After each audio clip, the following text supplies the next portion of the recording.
মা যে কত দয়াময়ী, সন্তানদের জন্য তিনি যে কত ভাবেন, একটা ঘটনা থেকেই তা আমরা বুঝতে পারি।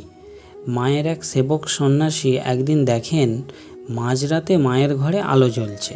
মা যেন কি করছেন, কেন মায়ের এত রাতে ঘুম ভেঙে গেল। তিনি দেখতে গেলেন, গিয়ে দেখেন মা খুবড়ি হাতে মেঝেতে কিছু করছেন। মাটির মেঝের একটা জায়গায় এক টুকরো ইট বা ওই রকম কিছু উঁচু হয়ে রয়েছে।